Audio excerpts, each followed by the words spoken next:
Hello guys, in today's video we're gonna talk about how to fix Discord not opening problem. So this is easy, just go to the settings and then scroll down to the apps section and then go to the search and search Discord,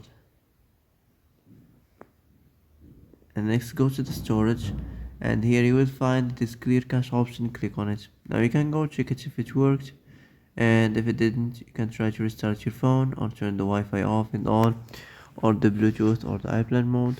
Also you can try to clear data, but be careful. If you clear data, all the Discord's data will be deleted. This includes all files, the settings, the accounts, so be careful if you want to clear your data. So that's it for today's video. I hope this is the answer you've been looking for. If you like this video, don't forget to like and subscribe, and see you in the next video.